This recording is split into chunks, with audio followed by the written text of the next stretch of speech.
rise and unite, fueling the passion, igniting the light. Through highs and lows, we'll stand as one, a legacy, a tale that's just begun. Together we roar, together we roar.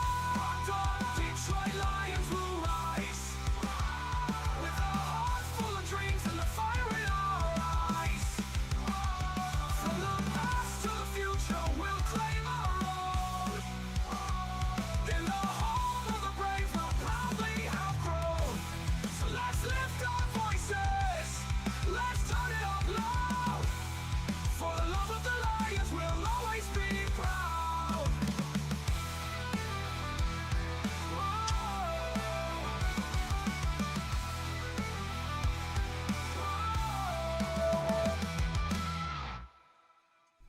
All right, good morning. Welcome to the Rise and Grind Morning Show. Apologize for the delay. Well, we're here. It is Tuesday morning. It's November 12th. We're going to be talking about your Detroit Lions today. A little bit of NFL news and rumors, what's going on around the league, and what the hell is going on with Eric Rintamaki, man. How are you today? I'm doing fantastic. I even got my sound on. I thought I had it turned off. There you go. Everything's going great except I'm in a sauna. It's super hot in here. I forgot my heat on last night. Yeah, I wish I had that problem. I don't have my heat on. If there's anybody in the Grand Rapids area that does HVAC and would like to install an HVAC system that is already here, just a little mini split, let me know. I need to get it installed in this studio because I just don't want to do it. I really don't. I don't have the time, but I should probably do it because it's cold in here today. It is definitely cold in here today. Looks like we got about 50 people in this morning. Welcome in. Appreciate you guys getting the likes up already. Let's get those ads turned off.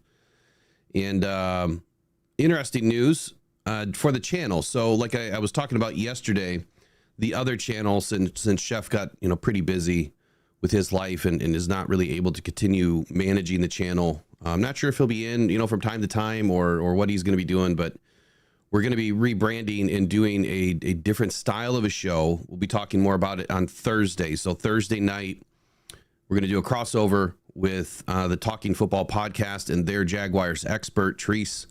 And we'll bring him in and talk about, the upcoming game. They also have a Chiefs expert over there. So we'll be talking to him, at some point, either this week or next week, about the number one teams in the NFL right now, which is the Detroit Lions and the Kansas City Chiefs. Or if you believe that, I believe that's definitely who number one and number two are, or number one in each division or each conference and respective divisions. So we're going to be working on something that gives us a little bit more of a higher level overview of the NFL and have more people involved in the channel so that we have different types of shows for you guys to consume. I think it's going to be a perfect partnership, and we'll see what happens. But Thursday night will be the first opportunity to meet Treese, and I think Riley might join for a little bit. So pay attention for those. That'll pop up on the other channel. I'll have to rebrand everything. I'll get working on it today. Other big news, coffee is in. Coffee bags are in. I was working hard on the label yesterday. That is the only thing that I have left to do. So for those of you that are elite members, you're going to end up getting 2 bags of coffee in your first box just because I'm a little bit delayed here. And I appreciate your patience, but now that everything is in, we can get everything assembled and get rolling on it. So if I could, I would give you guys a sneak peek here of what I was looking at doing for the label, but I don't think I have it pulled up on this computer. Hold on here. I was doing it on my other computer. Come on. No, I've got to have it somewhere. Where is it? Check one more spot. And I did get all those stats you wanted. Perfect. Yep. I don't remember what they were now. The top wide receiver, QB, and running back for the NFC North. Oh, gotcha. Yeah. Yeah, I don't have it on this computer. I forgot. I was doing it on a different program. So you'll see it soon enough. When it finally launches, it'll be launched on Buy Me a Coffee. It'll be a product that you'll be able to purchase there. Of course, all of the proceeds will benefit Rock Down Cancer Foundation. It's something that I wanted to start 6 months ago, but I've just been dragging my feet. And we'll get it done. So we'll get it done. It's going to be a great product. It's my favorite coffee blend that I created, curated, and had made for this project. And I'm drinking it this morning, and I got to tell you, it's excellent. So it's a little bit of a lighter roast. It's got notes of milk chocolate, decadent caramel. It's the light Milky Way blonde roast. So it's perfect for your mornings, man. Not too jittery. It's healthier, so you don't have the ton of acidity in it, but it has the right balance.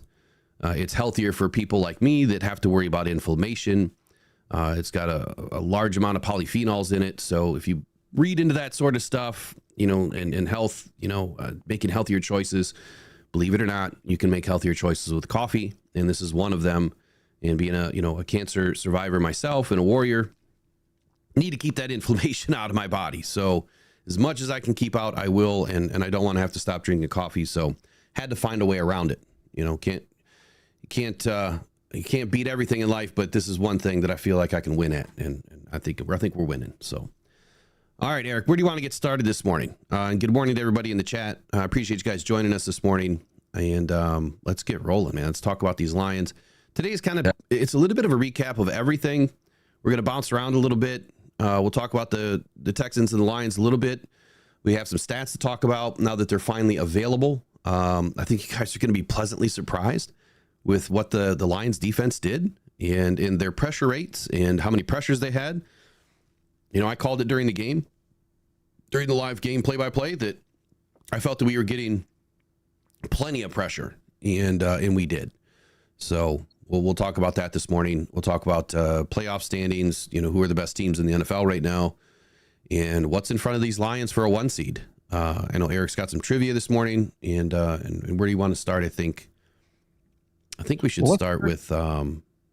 Let's start with one of those. I'm going to throw up a question, and you guys can answer it in the chat. Okay. So, how many times in his career did Barry Sanders have more than 100 yards receiving in a game? And no using the internet to look it up. Use your brains. If you know, you know. If you don't, you don't. I don't want anybody looking this up. How many times in his career did Barry Sanders have 100 or more yards receiving in a game? This is a tough one. This is going to be crazy, an answer for me, and I should know this. I'm going to tell you I don't, but I'm just going to go based on, I don't think he had any. I think he had 0. Okay. All right. I think he had 0. I could be pleasantly surprised, but something tells me I think he had 3,500 receiving yards in his career. I think that's a pretty close number. That might be another question too. How many receiving yards did he have in his career? Yeah, because you might have to look it up. Well, you can't do it to answer it this morning though. You just gotta go off your gut.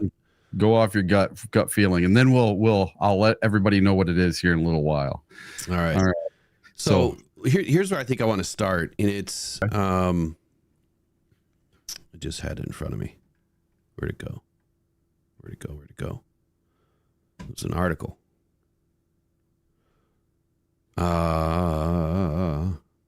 So Eric, you had some stats on the Lions being favored. Yes. So talk about that for a moment.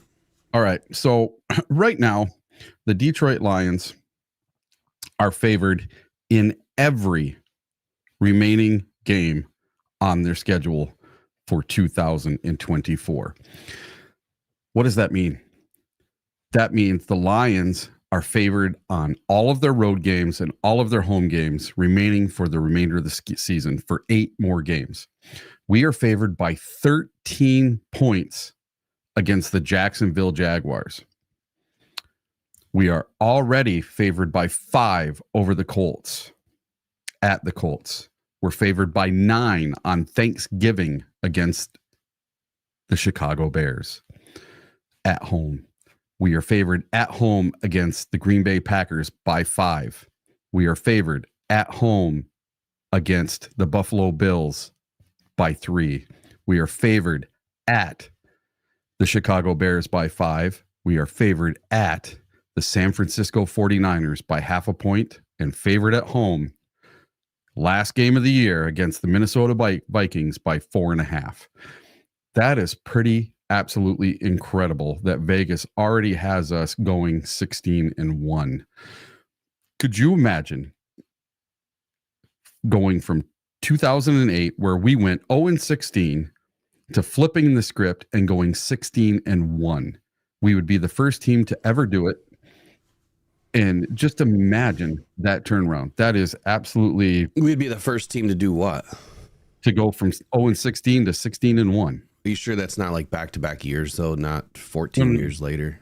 No, but I mean, 15, 16 years later. Yeah, I don't think any team's ever. I know the Browns are the only other team to ever go 0-16, and they've never went 16-1. So yeah, I mean, I guess I understand where you're going with it. I just don't know if that's a stat that they would actually track. But I hear you. Like if we win this weekend, when we win this weekend, we're going to be 9-1, and that'll be the first time we've ever been 9-1 ever in a season. Oh, we're going to get it done. Even though the Jags were they had a good game this weekend. They played well. So your statement there, in the fact that the Lions are favored in the remaining games for the rest of the season, kind of goes with, I guess, what the status quo is right now. That do we ever really know anything about the NFL? Like, do we really know? I mean, we really don't. I mean, a lot of what we talk about is opinions, right? It's just based on what we think is going to happen or what we think is happening, each week. The stats are the stats. I mean, those are the definite, this is what happened. The record is the record. But do we really know who these teams are, from a given week to week? In the very beginning of the season, I said that the Cardinals were going to be the 2024 version of the 23 Texans. And they got off to a terrible start. I mean, we beat them, which we expected, but I thought that would have been a game that we would have struggled in. And they got off to a terrible start. And right now they are surging. I think they're 6-4 right now, if memory serves me correct. I think they're atop their division. They're firing back, and with 4 losses, they could do the same thing that, the Lions are doing right now. And that's just rip off, a few wins in a row, and that'll start to separate them. And that's just kind of how I saw the Cardinals season, coming together. So I'm still closely watching what they're doing. I'm hoping that my call of the year for a team other than the Lions will remain true, but we'll see where it goes. And that's just based off of what they did in the offseason and kind of how I felt about Kyler Murray coming back, and actually, coming back to his old self. So assumptions are a bad thing. We know that no matter how strong the underlying data is or where it points to, the maximum was certainly true than in yesterday's or 2 days ago slate of NFL games, which was frankly shocking across the board when you really look at what happened in the NFL. And some assumptions were made, coming into week 10 to see how they fared after week 10. I'm going to go through this article here and kind of read a few of these statements. So assumption number 1, Detroit Lions, best team in the NFL. Well, prior to week 10, that's how we felt. They were number 1 in the, overall rankings. They were number 1 in the power rankings, and they did not look like anything close to the best team in the NFL in the first half of the Texans game. This article states this: the answer is still true, that the Lions are the best team in the NFL, regardless of what these stupid power rankings are saying right now. Here's what they said. We start with the Texans, I'm just going to read it verbatim. You guys know it's from this last weekend. We start with last night's closer, an incredible game. I was all ready to apologize for doubting the Texans, who were 6-4, who largely walloped the Lions until the final quarter. Gritty defense and 2 incredible kicks from Jake Bates sealed a 26-23 Detroit win. The 8-1 Lions won despite MVP candidate Jared Goff throwing 5 interceptions. Charmed stuff. I'm not sure what that means. Apologies to the undefeated Chiefs. Who's even writing this? I don't even know who wrote this. Hold on. Chris Branch. Apologies to the undefeated Chiefs, who won via a last-second field goal block, which was, a statement that you made yesterday, Eric. Both of those games, the Lions and the Chiefs, had next to nothing for, probability of being able to win that game. So apologies for not winning the top spot. I'm not going to apologize for Chris Branch, and I'm not going to apologize for the Chiefs. I still believe the Lions are the best team in the NFL. Yeah. Kansas City can't get away with this every weekend, can they? I don't think that they can either. So do you believe that the Lions are still number one? I do. And if you look at their point differential, the Kansas City Chiefs have a point differential of 58 points. They're playing it a lot closer to the vest than we are. We're 113 points. We have the best point differential in the NFL. That means we're dominating teams. We have a top 5 scoring offense, a top 5 scoring defense. This team is made to win. And I was watching a lot of like the major sports people like Shannon Sharp and Adam Schefter and all these guys yesterday.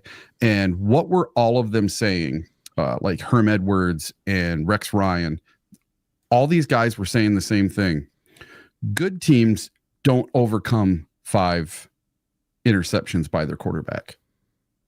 Great teams don't overcome 5 interceptions by their quarterback. Teams of destiny that are destined to win the Super Bowl are teams that overcome 5 interceptions. I think I sent you something yesterday about Tom Brady. Yeah. Tom Brady had 6 games where he threw 4 interceptions. He did not win a single one of those games. So I think that would, I would love to know what games those were, what years those were, and what defense they had. Yeah. Because I mean, I can almost guarantee they had a pretty good offense in those seasons. I mean, they always had a pretty damn good offense. I would be curious to know what their defense looked like in those seasons, because without having a defense that can take the ball away and, a disciplined defense that doesn't give up, right? You're not going to win those games. You're not even going to have a chance to come back. There was something that was said by Dan Campbell yesterday, and I do want to bring in his press conference from yesterday and listen to it, talk about it, comment on it. But he did mention that what the Lions just did against the Texans is exactly what the 49ers did to the Lions in the NFC Championship game. They just didn't give up. They never felt like they were out of the game. And come the second half, they put it all on the line. And I think that was a testament. That game was a testament to how this coaching staff has these guys ready to play. But I think it's more of a testament to the leaders on this team for the Detroit Lions in what they were telling their guys during the game. And honestly, Dariussmith, I think that he was a huge part of how that defense played on Sunday night. Coaching the guys up. I mean, constantly, getting these guys ready to go out and for the next play, the next time they're on defense. I think he was a huge part of it. I wish that I could have been a fly on the wall. I mean, I hope that we hear some audio at some point from whatever he was saying on the sideline. I would love to hear it. I would love to know what he was saying. NBC put out an interview with Dariussmith from after the game on the field, and he was talking about helping coach up the team and how he's going to love playing for Dan Campbell. It was a pretty good little interview. Yeah, and Dan mentioned that yesterday that Z's going to be ready for this weekend, so we're going to get our opportunity. Hey, we're only 11 likes away. Let's get those likes up. Let's get these ads off this morning so we can enjoy the rest of the show. It's 8:30. I know we are a little bit behind this morning, so 10 more minutes. Let's get those 11 likes up. If you guys haven't subscribed to the channel, we'd love for you guys to join Rock Down Detroit Lions. We got a helmet to give away this week. We still have to give one away, so there will be a pop-up. Might get it done today. But if you're not subscribed to the channel and if you don't have notifications turned on, you'll never know if there's a pop-up. So if you want a chance at winning a mini helmet, we've given out, 10, 12 already this season.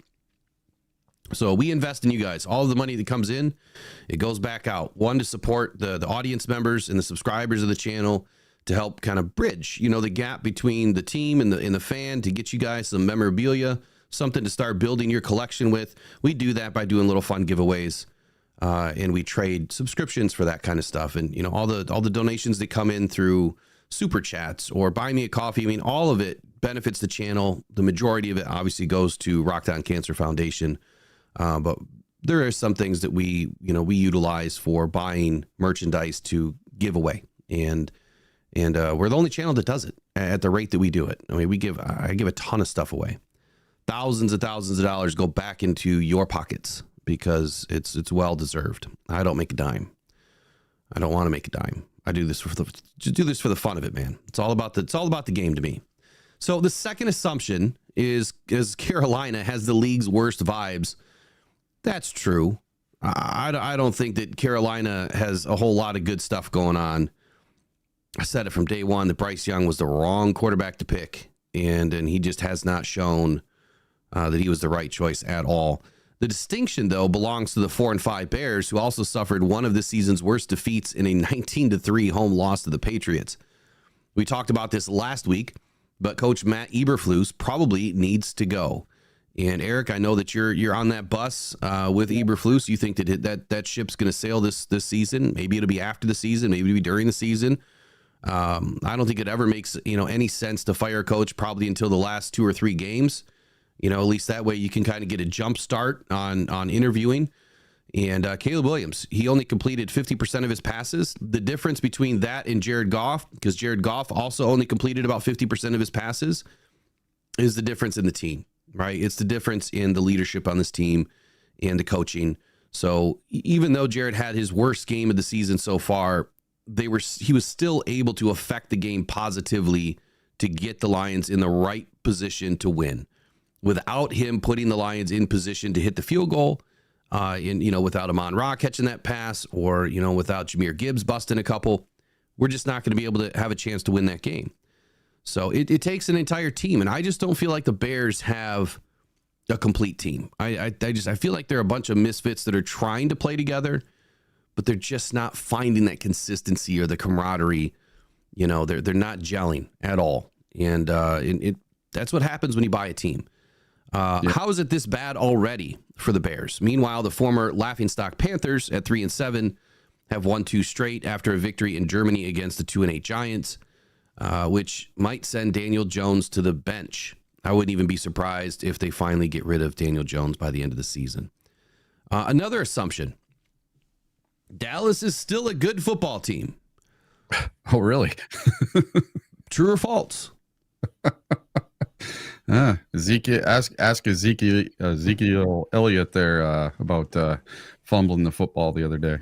What do you think? True or false? Are they still a good football team? That's false. They are not.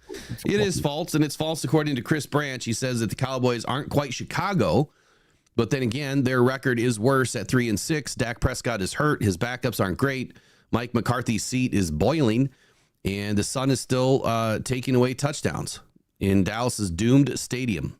Well, that says domed stadium, but I say doomed stadium because who builds a stadium that allows sunlight to hit half the field? I mean, that is a cluster. But Jerry Jones, what's that? You want to know what's going to happen this week? Those windows are going to be tinted by next weekend. You watch. Well, and that's what I was going to say just now is, I mean, how long do you have to wait before you tint the windows? I mean, come on, Jerry. It might cost you a couple $100,000, dude. Go get it done. I mean, it's needed. You can't continue to play that way. They clearly built the stadium the wrong way. It should have been facing the other direction, so the sun wasn't shining in. But another assumption: the Jets are going to figure it out. True or false? No way. Nah. They're awful. Every game we scrape the New York's film for signs of hope, or at least the Athletic does. And last week's win had us poring over the Jets' remaining games, wondering what would help them get into the playoffs. And then they went and lost 31-6 to the Cardinals. Winners of 4 straight, by the way, the Cardinals. Yesterday, dropping the Jets to 3-7, or this weekend, dropping the Jets to 3-7, and essentially ending a second straight cursed year. Jets are out. There's no way that they're going to make it. Aaron Rodgers is all but done. And now some teams that nobody knows what to do with right now. The Vikings. Now, they won this weekend despite scoring only 12 points against the Jaguars. Sam Darnold threw for 3 interceptions. Is this a blip, or is this true regression for the Vikings? What do you think? I think they're showing their true colors, because if you look at the last 3-4 games out of Sam Darnold, ever since they played the Lions, they got 2 losses And Sam Darnold has come back to earth. It's kind of like last year with the Pastronaut, right? They had, what was his name? Dobbs there. And he came out to this, 5-0 start, super great, getting him back into playoff contention. And then he came back to earth, and then they didn't know what to do at quarterback. Yeah. 49ers also prevailed this weekend despite numerous missteps in a 23-20 win over the Bucs. How messy? Well, Deebo Samuel took a swipe at San Francisco's long snapper after a missed field goal. That's not good when you start having issues on your team. But the 49ers, nobody knows what to do with them. Nobody knows really who they are. From week to week, they're a good team, they're a bad team. They're a good team. Oh, CMC's back. They're kind of a good team. But I think it's only a matter of time before CMC goes back down. They say that he's fully healed from the Achilles tendinopathy, but that's just something that really never goes away. It can creep up at any point in time. So I'm not sold on the 49ers. And, I said it the other day. I don't think the Lions are going to lose to the 49ers this season in a regular season matchup. If we happen to get them in the playoffs, if they make it to the playoffs, we're not going to lose them to them in the playoffs. It's just not going to happen. What do you think about the 49ers? The 49ers are not what they once were. No, they definitely are not. Brandon Ayuk went on season-ending on IR, and like you're talking about that dysfunction.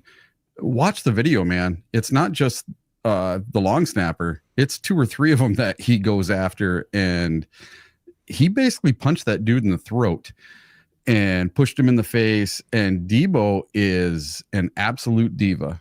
And if their locker room has that kind of cancer going on, it's only a matter of time before that team just implodes.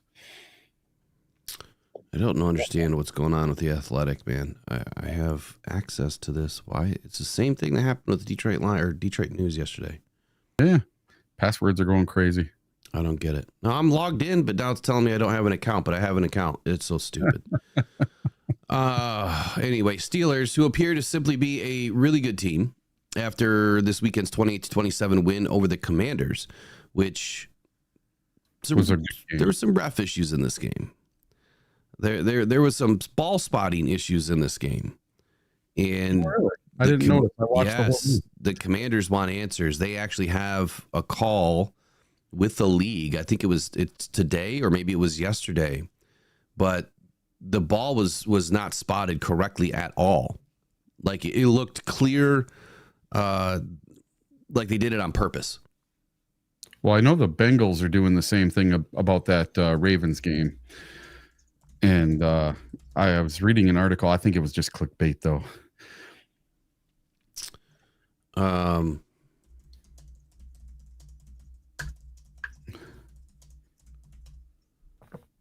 Let's see here.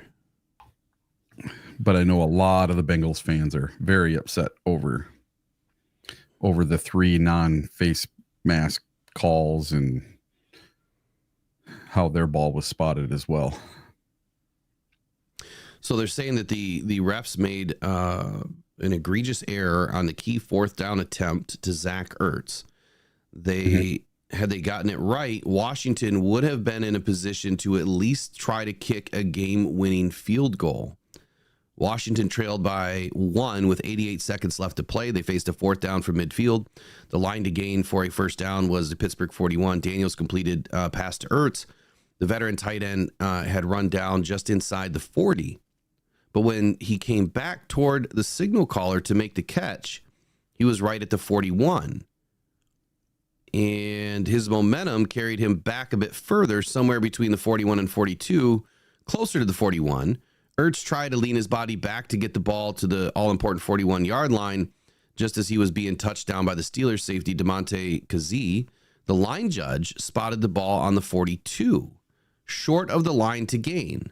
Thus, the ball turned over to the Steelers on downs, but the ball was improperly spotted. So, under 2 minutes, I believe those reviews have to go upstairs. In New York, missed it too. Yeah, they did. And they reviewed it. I watched that game and I watched that play. He didn't get it. I'm sorry. I'm not a fan of either team. No dog in the fight. He was short by about 4 or 5 inches. 4 or 5 inches is kind of hard to tell. Yeah, but he was short. You could see. At some point, they've got to utilize the technology, though. You have the chips in the ball. You have, the lasers going across the field. At some point, they've got to get it figured out because, I'm sorry, refs are human. They're making human errors, or is it intentional? I think that there's too much gambling involved in this game now. You can just never tell, what the real story is. And even with the chips in the balls, the refs are the ones who spot the ball. They're the ones that set it down. So you can tell if it's a first down or not with the chip, but you can't tell if the spot was proper. That is all done by the refs. Yeah. Well, that laser guided system is supposed to guide where the ball goes, where you put it down. Yeah. At least will tell you if you got above, the line of gain or not. But anyway. Yeah, they used it in the preseason and then they haven't used it in the regular season. It's kind of weird. Well, we started talking about the Lions being the best team in the NFL right now. Mm-hmm. And I think that we'll continue with that. So updated NFC playoff standings. Who is the Detroit Lions' biggest targets of the season, or who is potentially gunning for the Lions with the remaining roster? So you had mentioned that we're favored in every game for the rest of the season. I mean, some of those will probably change from week to week, but yes, it's at least good, right now to at least understand that the Lions have the benefit of the doubt, if you will, for the rest of the season. So NFC North standings right now, obviously the Lions are 8-1, Vikings are 7-2, Packers are 6-3, Chicago Bears are 4-5. Who the Packers have coming up right now? Oh, let's see. They have the Bears this weekend. Yeah. Okay, so they have a divisional game, so someone's going to lose. I hope that the Bears play well. Well, honestly. The Packers are going to be in Bear territory, and I'm just hoping that the Bears can play well and they can knock the Packers down just one more rung. That'll definitely give the Lions a little bit more breathing room. And then they're on, then they're back at home against the 49ers, and then they're on the road against the Dolphins, and then they come to Detroit on December 5th, which that could be the game that decides it. If the Packers pull off a couple of wins over the next few weeks, that could be the game that decides the NFC North, depending on what the Vikings do. So who do the Vikings have coming up? The Titans are next, and then the Bears, and then the Cardinals and Falcons. If I were to make a guess here, I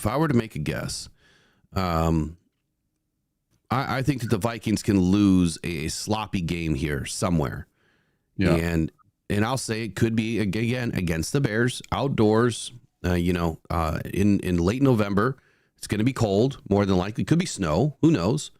Can the Bears rip off a couple of wins in a row and maybe put themselves in somewhat of a position? Maybe, but I think it's a little too late. I think the Cardinals can definitely take out the Vikings. I think the Falcons can take out the Vikings. Me too. But I do believe there's a potential that the Vikings could just win the next 2 weeks against the Titans and the Bears. So we really need the Cardinals and the Falcons to step up. But they also have the Bears again. Looks to be, week 17? Is that week 17? No. I think it's week 15. Yeah, week 15. And then they have the Packers again, week 17, and the Lions to close out. So I'm not really concerned about the Vikings, even though they have just their one game back. It feels like it's more than that. Mm-hmm. I think it's more than that. I mean, if you were to compare the Lions schedule, to these guys, we'll take a look here. Who do we have coming up? Lions have the Jaguars this weekend. That should be a win. We're not going to guarantee anything, but we just don't know. We don't know. Any given Sunday there's a reason for it. And then you have the Colts. The Colts, depending on what Joe Flacco does, hell, he can have the game of his life or not. And, they have a pretty decent defense, but I don't think it's going to be a defense that we really need to worry about. I think the Lions are going to win the next 2 in a row. I definitely feel like they're going to be able to handle the Bears, but the Bears do play us pretty tough. And then the Packers. Again, look, I think that we're going to be able to beat the Packers. They're going to be at home. I don't think there's a reason why the Lions lose that game. So are we going to lose any of the next 4 games? Probably not. Where does that put the Lions? It puts the Lions at 12-1. You know what's really nice about the Lions schedule coming up? 4 out of the next 5 games are at home. Yeah, we have a nice little run here. So we actually have three game homestand. So when I looked at this schedule early in the season, there was a lot of fans who are like, oh my God, the schedule sucks. And I'm like, no, I think the schedule is great. I mean, number one, we're playing indoors all but 2 games. Well, the third game because the Texans open up the roof. So all but 3 games of the season, we're going to be playing outdoors, number one. Number two, that 3-game homestand to end November and start December is huge. Yeah. So especially with a 10-day little mini bye between the Packers and the Bills. Yeah, and we need that. I mean, of course we need that because we're playing 3 games in like 11 days again. Yep. You know, between November 24th and December 5th, you know, what is that, 12 days? You're playing 3 games in 12 days. That is my biggest gripe with the NFL. It'll always be my biggest gripe with the NFL. That there is no way you care about player safety when you have teams playing 3 games in 12 days. Yeah. It does. I mean, you're playing 4 games in 22 days. That's nuts. So that has to be fixed. And you know, and I've offered, you know, my 2 cents, which is meaningless, right, to the NFL. They could care less what I think. But there's no way the Lions should be playing on Sunday before Thanksgiving. It's like pick one. You know, maybe you give them a Monday game that week. Maybe you give them a Sunday night game that week, or a Thursday night game that week, but not a Sunday. You know what I mean? And I don't mean like the Monday before, but like the week before. You could give them a Thursday night game. You could give them the Monday night game, whatever. They've got to have that week off. It just doesn't make any sense. It's so maybe you give them 2 Thursday games in a row. You give them the Thursday before, you give them Thanksgiving Day, and then that really evens it out because you have 7 days, you know, between Thanksgiving and your next game. It's an easy fix. The week before Thursday games should always be your bye. Always. Yeah. Then there is no more short weeks for any team. There's a way to fix it. I mean, they could even add another bye week in, you know, for some of these teams or all of these teams, honestly. It's going to happen pretty soon when we go to 18 games. They're going to have 2 byes. Yeah. And I think that would be smart, you know, but they've got to figure it out for these teams that are playing on Thanksgiving, for these teams that are playing on Christmas or around Christmas. They're trying to jam all of those games in. I think there's NFL on for like 3 or 4 days during Christmas week. Yeah. Which is new this year. Yeah. So the Lions remain just a game ahead of the Vikings, like I said, in the division. But Minnesota doesn't look, you know, like a world beater right now against the Jaguars. That was pathetic gameplay. Vikings did trail for nearly the entire game, and they did control most of the game, but outgaining Jacksonville 402 yards to 143 on the day. I just don't know. Without watching the game, you know, in totality, I just don't know how you put up that much and don't score a bunch of points. Because Darnold kept throwing interceptions in the red zone. It's crazy. It's absolutely crazy. They were horrid. They were bad. On the other side, though, the Bears, I mean, they're just a complete mess. They're, you know, a home loss to the 2-7 Patriots, as embarrassing as that is. Caleb Williams is suffering from another loss. I mean, he just does not look like the quarterback they thought he was going to be. And I don't know what the answer is for him. Obviously, something's not working. But he was sacked 9 times on Sunday. And you want to know something that's really sad? There's a video out there from the national telecast of Caleb Williams laying on the turf, suffering after one of his sacks, and the guy that sacked him helps him get up instead of one of his teammates. Well, I mean, what does that tell you? That tells you right there everything you need to know. So something could be going on in this locker room, man. Who knows? Maybe he's alienated himself already, and there's locker room issues. Well, I got some little inklings on the internet about Caleb Williams' dad. He had posted some stuff about needing a new coordinator or a new head coach, and he deleted his tweet. Ooh. Yeah. So you know how involved Caleb Williams' dad is. He wanted to be part owner of the team. That's a rookie. Oh God. Yeah, there was a lot of weird stuff going on prior to the draft, but We called it. We knew that this was going to be a freight train that you were not going to be able to stop with Caleb Williams, and it was just going to go right off the rails. and it has. Yep. And it has. I don't see it changing, especially if there's locker room issues. You know, if there's the potential that he's alienated his team. I mean, why would the offensive line want to block for him? Dude got sacked 9 times. And if they're not blocking for him now, and you're going to run up against the Lions here pretty soon, we could probably sack him 12 times. Yeah. With Z Smith? Woo, yeah. I think it could be a record-breaking day against the Bears if that's how their offensive line is playing right now. Yep. Playoff picture. Obviously, the Lions are 1, in the NFL, in the division. Eagles are 2 at 7-2. Falcons at 3 at 6-4. Cardinals at 4 at 6-4. I like those teams. I absolutely like those teams right now at the top of the division. Your wild card leaders: Vikings at 7-2, Commanders at 7-3, Packers at 6-3. So, in just my opinion, right now it's early. I'm not making any playoff predictions right now, but with the Vikings and the Commanders and the Packers as the wild card leaders, and the 49ers, the Bears, the Rams, the Hawks, and the Bucks all but out right now. I mean, the 49ers are 5-4. Could they come back? Absolutely. You know, could they win a few games and get themselves back into it? Sure, they could. But if you were to tell me right now that those are the 7 teams headed to the playoffs, the Lions, the Eagles, the Falcons, the Cardinals, the Vikings, the Commanders, and the Packers, who are you worried about? Not any of them. I mean, honestly, who is anybody in the chat really worried about any of those teams right now? And before you answer that, I'm going to end the Q&A. So how many 100-yard games, receiving games, did Barry Sanders have in his career? Got to get back to my trivia questions. What's the answer? Are you guys ready for this? The answer is 2. Barry Sanders had 135 yards receiving against the Kansas City Chiefs in 1990 and 102 yards receiving against the Tampa Bay Bucks in 1997. So a whopping 2 games. And I did not look up his total receiving yards. I want to say it's pretty close to 3,500. Let's look it up right now. Let's see. Barry Sanders. I guess 0. I just couldn't remember any 100-yard receiving games for me. I guess I should have said at least 1 or 2 because it's Barry Sanders, but he just was not involved in the pass game that often, in my opinion. Barry Sanders had 2,921 receiving yards. So just under 3,000 over a 10-year career.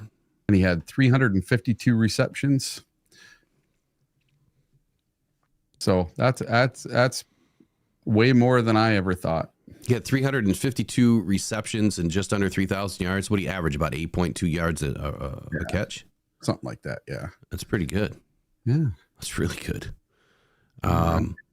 So the question is now, who are you worried about for the Lions in the NFC division race?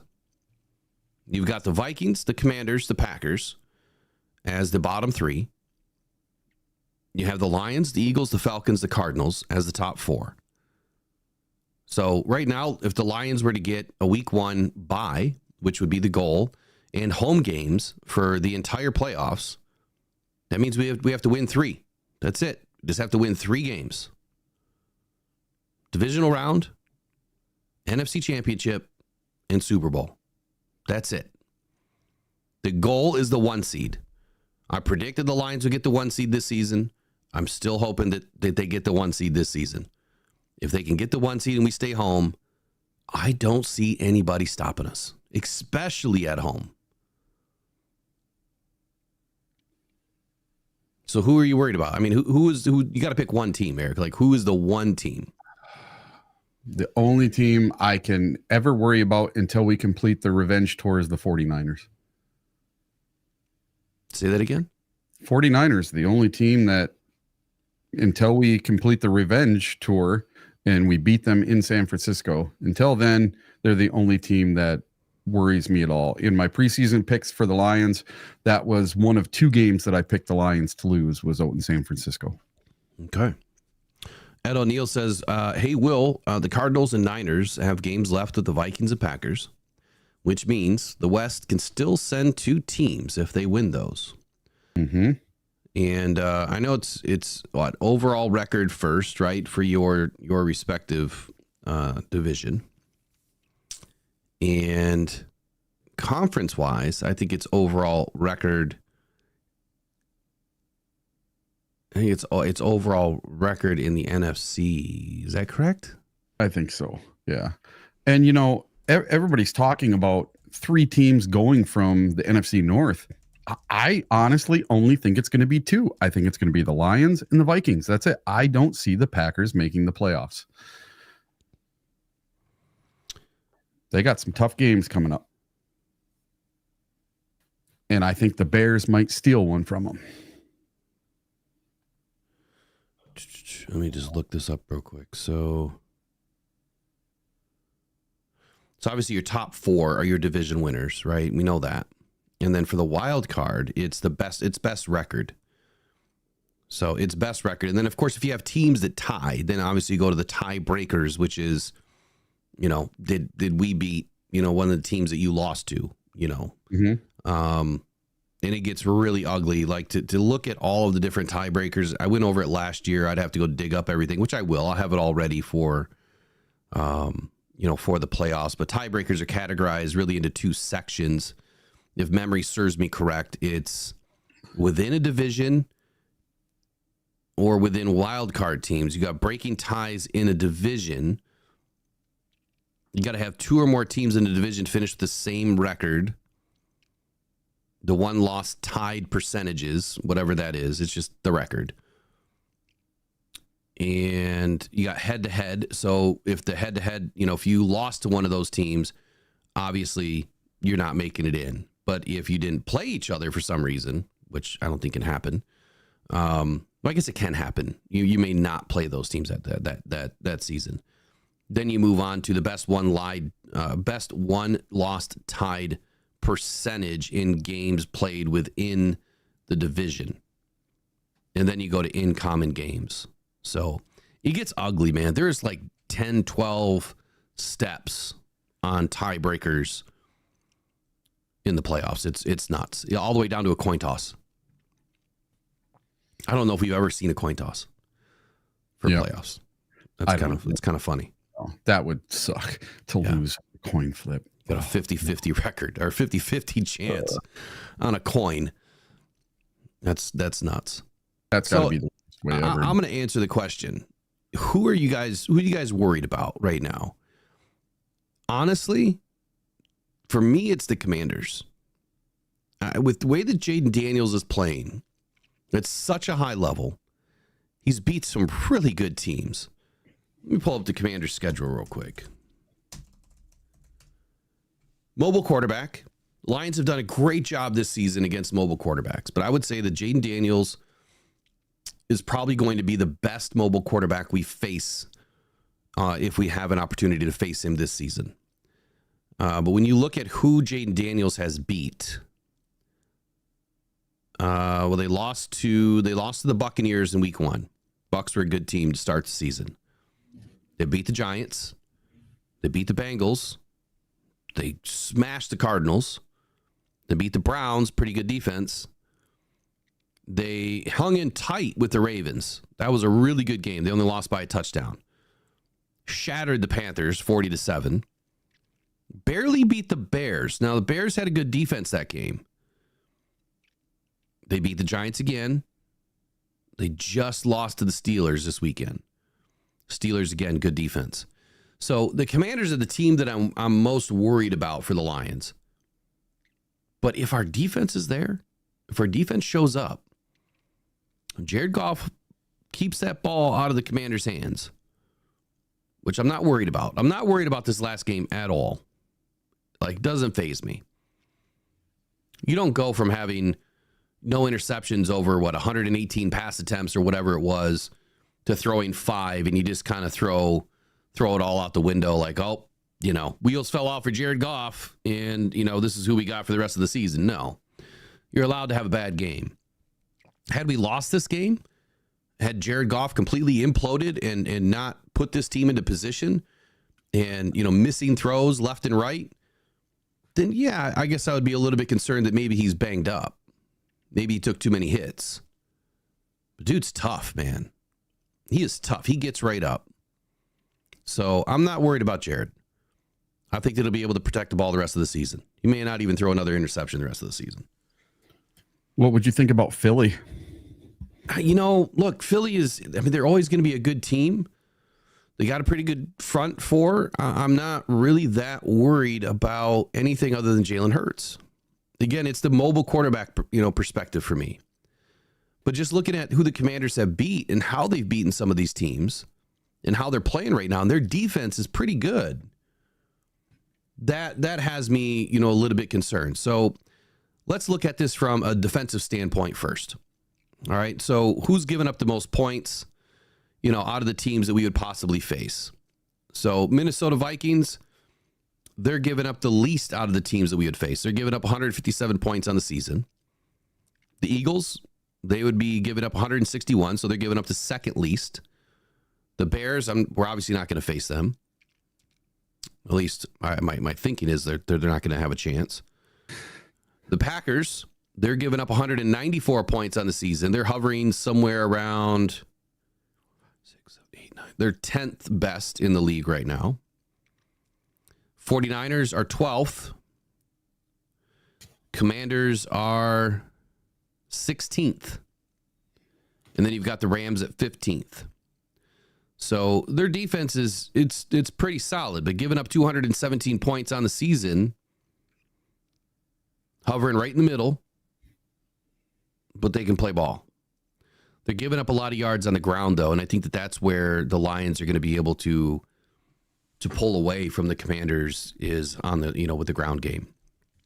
And our defense, look, we played pretty well against mobile quarterbacks this season. We haven't given up, I don't think more than 40 yards to a quarterback that's mobile this season. We still haven't given up 100 yards to any single running back.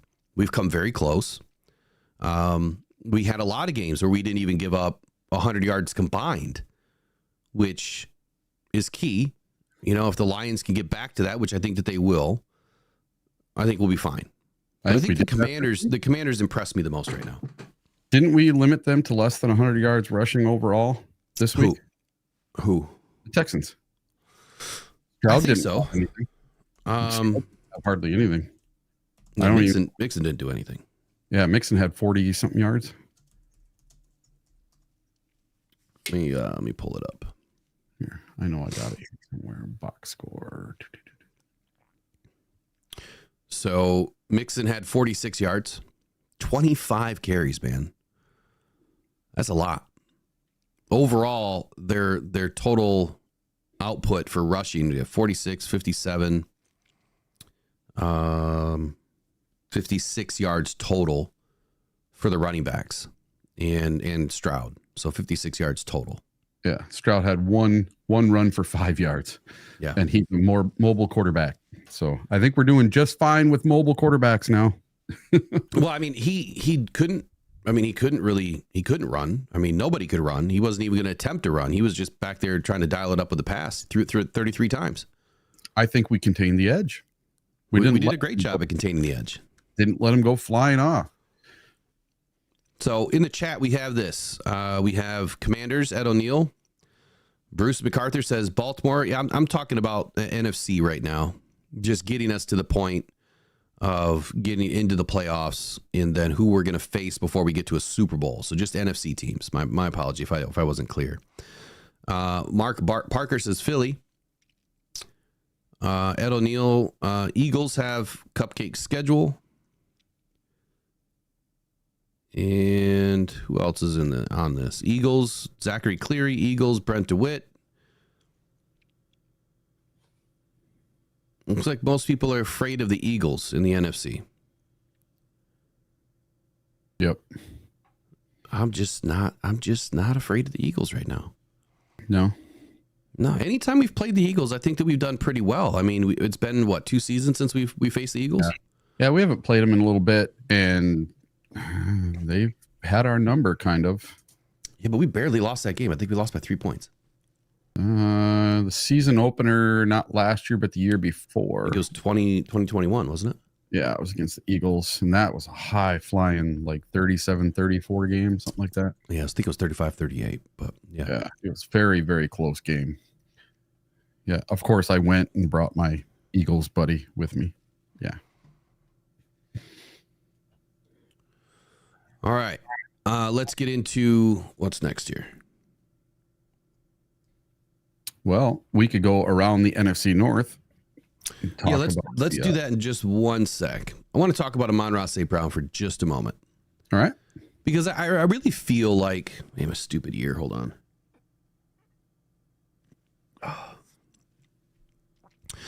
I really feel like this team that the Lions have today, it started with two players, Penei Sewell and Amon-Ra St. Brown in 2021. Yep. Now, obviously, Penei Sewell was GOAT day one. Just lockdown day one. Just an incredible pickup for the Detroit Lions. Amon-Ra, we didn't know who he was until about week 8 or 9 of that first season. Mm-hmm. Things started to click for him. And since then, I really feel that the resurgence of this team has largely been because of Amon-Ra St. Brown and who he is as an individual, who he is as a player, who he is as a teammate, what he does on the field, what he does off the field. And I think that what he embodies has really kind of transferred from player to player. Like, you know, they see what he does every day after practice, 202 balls, right? He puts the work in all day, every day. There's a reason why Dan Campbell and Brad Holmes made him, you know, a leader and retained his services with a huge, huge contract this season. He's exactly what fits the word grit. He is so intelligent in the way that he plays. And if you guys really pay attention to the way that he plays the game smart. And I'll highlight, some of that. But statistical dominance has been part of his game really since, the halfway point of 2021. He had early production. He's been productive really since day one, setting franchise rookie records for receptions and receiving yards in 2021. I think that some of that stuff was also solidified in the first few games of 2022. He's been a top-tier receiver in the NFL already. In 2023, he was solidified as his status as a top NFL receiver with 119 receptions, which was second in the NFL. 1,515 yards receiving, which was third, and 10 touchdowns. Consistency, or consistent excellence, I would call it. He was on pace for another strong season in 2024. Despite facing increased defensive attention this season, and now that the Lions have multiple weapons on this offense, he hasn't really had the pop this year that we expected. But that's not, let me say, he hasn't had the pop that many expected. I for one, if you go back and listen to what I said early in the season, I already said that I did not expect Amon-Ra to have a huge season. I expected him to get 1,000, right? Probably get close to, 90 or 100 receptions. But I also said that we're not going to need Amon-Ra to do what he did last season because of everybody else that we have on this offense. So I kind of already expected a regression, if you will, statistically, but that doesn't mean a regression for what he does as a player. It's just statistically is all that I'm pointing to there. His importance to the Lions, I think, is very clear. He is part of the engine. He is like the crankshaft of this motor, man. St. Brown is a focal point in the passing attack. His ability to generate yards after the catch and move the chains is critical to the success of this offense. You saw it this weekend. I want to say it was the go win route. When I was in the live play-by-play, I was saying, they just dropped into zone. There it is. You're going to dump it right over the middle to Amon-Ra St. Brown. That's exactly what they did. That's where they live. You put us in a position where you're dropping into zone. We're going to take you to the woodshed with it. And I don't know why teams haven't figured it out that when you do that, Amon-Ra is going to get the ball. Very reliable target. Jared Goff trusts St. Brown, explicitly called him the friendliest target he's ever thrown to. But especially on critical fourth downs or third downs in high pressure situations, the cream rises to the top, and St. Brown is the cream of this offense. He's a leader by example, and I think that this is the biggest part of his game. His work ethic and dedication are infectious. He's setting a very high bar and a high standard for not just the receiver room to follow, but the rest of the teammates on this team. Everybody looks at Amon-Ra St. Brown differently in how he interacts with, his teammates, but the coaches, and he's just an extension of the coaches. And doing what he does every single day and the work ethic that he implores, it's undeniable as to why he's so successful. His impact on the resurgence of this team, culture shift. You can't say it any other way. Again, St. Brown embodies the new culture of grit, the grit mentality. And I know that other teams are trying to bite on this word grit. Every team seems to be saying it now, but are they really? Are they really a gritty team? Nah, they're just a carbon copy. They're not the true grit of the NFL, not like the Detroit Lions are. The determination that Dan Campbell has in instilling that type of mentality is very clear. Winning mentality is another reason. His competitive fire and desire to win have helped transform the Lions' mindset to, we can't win this game. Oh, we're going to lose this game. We're down.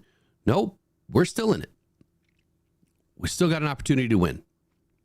We're not out until there's 3 zeros on the clock. As long as you carry that winning fire within you throughout the game, you're always going to put yourself in a position to win. Playoff aspirations with St. Brown leading the charge, the Lions have become legitimate contenders not only in the NFC North, but the NFC is a 1 seed. Our sights are set on the Super Bowl every season from here on out. Beyond the numbers, though, there's one word that really defines St. Brown,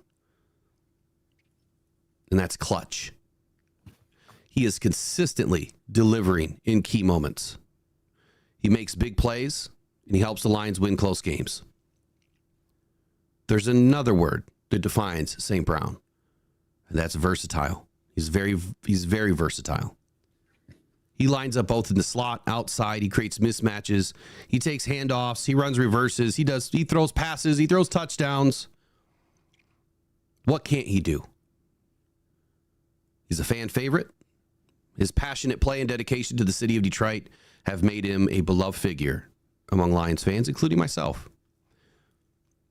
He was the first jersey that I bought with this brand new Lions since 2021. Amon-Ra St. Brown is more than just a talented receiver. He's a symbol of the Detroit Lions resurgence. On-field production, leadership, winning mentality, all instrumental in transforming the team into a contender.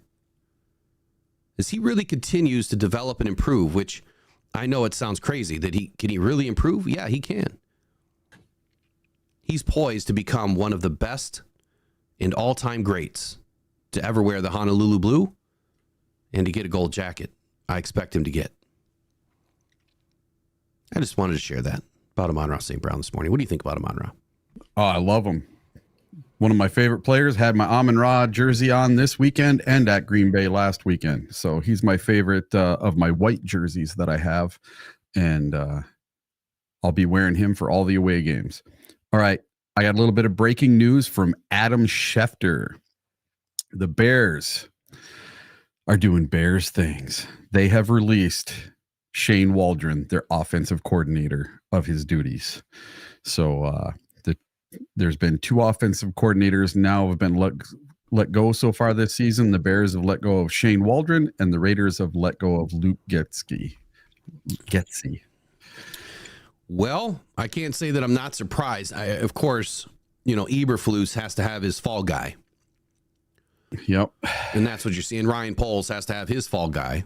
Yeah. And if you're not putting up points, well, the fall guy is going to be the offensive coordinator. What is this going to change for the Bears? Absolutely nothing. Let Poles cook. Yeah, you keep letting he's burning the house down right now. All the fire alarms are going off. Yeah. All the fire extinguishers have been emptied. They're in trouble, man. Yep. Big time. They're in trouble. And I can't say that I'm disappointed. Sorry, broski. I'm sure he's listening in the background, even though he's not popping up in the chat. When breaking news, he hasn't been in all week. No, he came in once. Was he here yesterday? I didn't see him. I think he was here yesterday. If not, it would have been over the weekend. But no, I think he was here yesterday. He's hiding in the weeds. Yeah, definitely. Ed O'Neill says, I don't think that this is going to fix their O-line issues. Will, it's not. Exactly. I said that from the beginning of the year. If you do not help out this O-line for Caleb, you can forget about bringing in a quarterback. Why do you think that Brad Holmes and Dan Campbell address the offensive line early and often? Yeah. If you don't protect your quarterback, it doesn't matter how good he is. Yeah. Wouldn't the Bears have been so much better off taking 2 or 3 offensive linemen in the first round of the draft and then taking Bo Nix? Yeah. There you go. Well, I mean, they didn't really need to take Caleb Williams at number 1. If they could have dropped back to number 2 or even number 3, I don't know if that's what you just said, but yeah, they could have picked up more draft capital and had 3 first-round picks. They definitely could have traded away, what was it, number 9, where they got Odunze, and probably still ended up with a top-tier wide receiver and added one of the best offensive linemen, in the draft this season. They could have taken 2 or 3 offensive linemen. They really screwed the pooch here, man. There was teams that wanted to move up. I'm sure the Lions would have loved to move up to number 9, but I'm sure that just wasn't going to happen without Brad Holmes having to lose his ass on draft capital, which he's just not going to do. Mm-hmm. So, yeah, the Bears doing Bears things. Who just said that? Yeah. Someone just said that. The Bears doing Bears things. Yeah, it is what it is. I'm not worried. I am not worried at all. Jerry Sandvig says the Joe Alt that the Chargers took is so good. Yeah, the dude's a monster, man. Mm-hmm. Absolute monster. Yeah.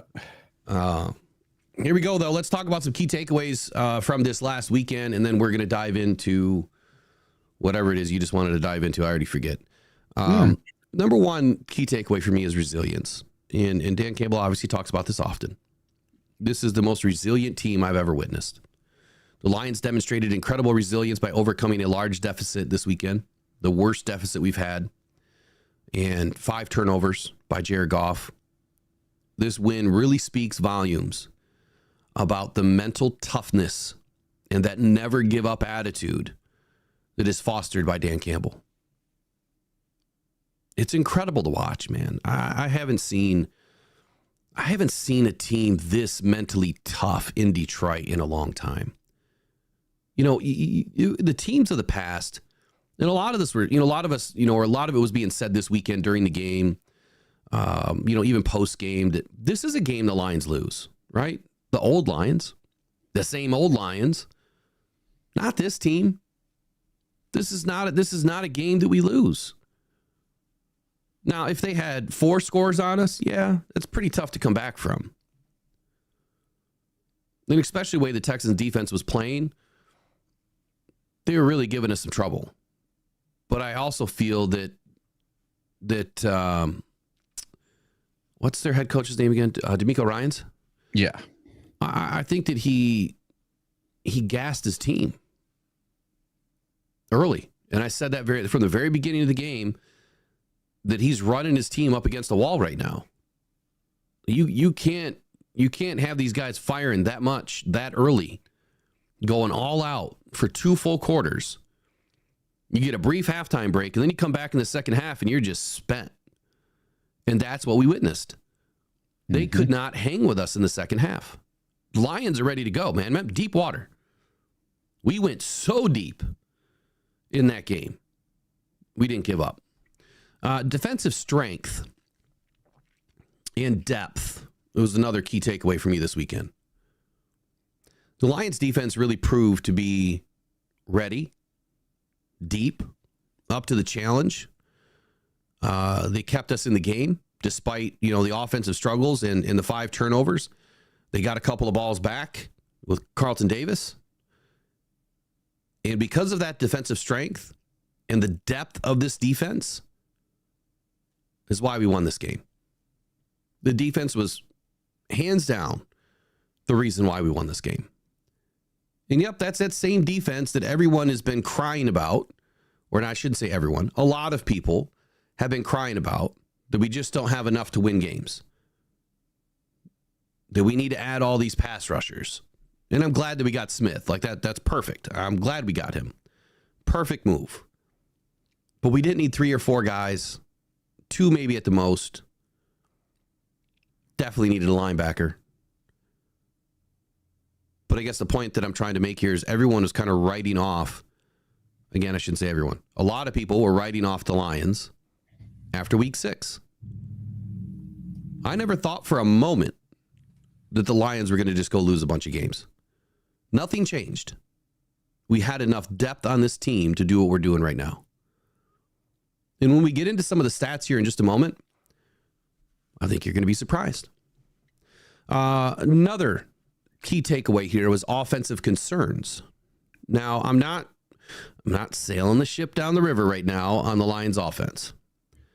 Even though we won, the performance of this game kind of concerned me a little bit. The offensive line looked bad. Really bad. And it's not just because Taylor Decker was out. He was a part of it. Clearly can see why he's so important on the left side of Jared Goff's blind side. Skip didn't play as bad as, well, the numbers say, but the tape, I think, shows a little bit of a different story. I think that the next key here will explain a little bit more, but even though the Lions won, offensive performance raised concerns. Goff's interceptions and a lack of consistent running game in this game, I don't feel it needs to be addressed per se, but it was a concern. We couldn't get moving. The offensive line wasn't opening up holes, and guys were not getting open for Jared Goff. We had no separation, it seemed like. Turnovers was another key takeaway. I don't need to explain that one. We've talked about it enough.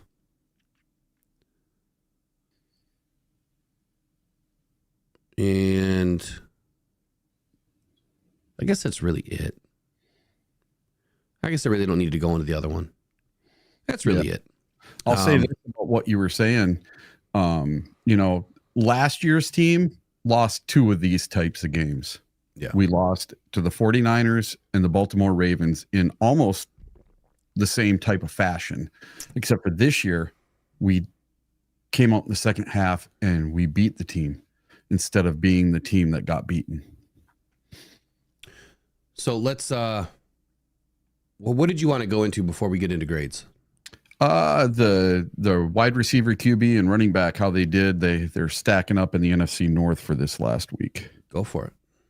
All right. So at wide receiver, the leading wide receiver in the NFC North this weekend was none other than TJ Hawkinson at 8 receptions for 72 yards, a 9-yard average, and 0 TDs.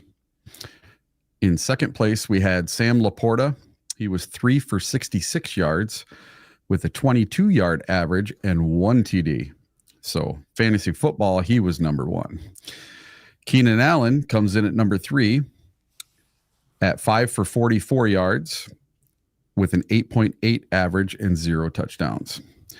So that would be Vikings, Lions, Bears in that respective category. For receivers? For receivers.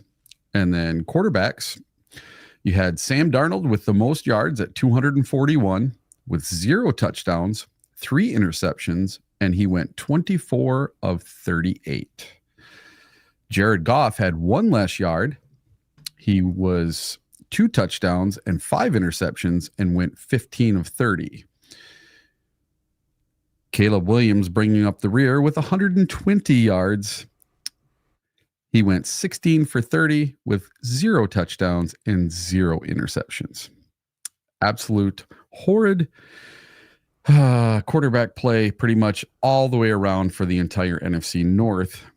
So once again, the Vikings take the top spot, Lions take the second spot, and the Bears take the third spot. And running backs, it is the exact same thing here. Aaron Jones went 17 for 88 yards with a 5.2 average and 0 touchdowns. Jahmyr Gibbs was 19 for 71 yards with a 3.7 average and 0 touchdowns. And how many yards did Aaron Jones have? Aaron Jones had 88. 88. Any TDs? No TDs. So Jahmyr Gibbs had a TD, right? Or no? No TDs. No TDs. And he averaged 3.7. And then DeAndre Swift was 16 carries for 59 yards, and he had a 3.7 average with 0 touchdowns. What about Montgomery? Montgomery was less. Let me see. Let me get back to that. Rushing. Get to the Lions. David Montgomery was 12 carries for 32 yards and a touchdown. Okay. So we finished second in most of those? Yep. So it went Vikings, Lions, Bears in all 3 categories. They were all the same. Yep. Interesting. But just barely in all 3. Yeah. I mean, the Lions and the Vikings were so close on what they did. I mean, 72 yards to 66 yards, 241 yards to 240, 88 yards to 71 yards. I mean, there's not much difference there within 10 yards of each other. And look, we were getting our ass kicked. That defense was kicking our ass all over the field. Mm-hmm. So the fact that we came out even close to the rest of the NFC North and had the game that they had individually and together, again, speaks volumes.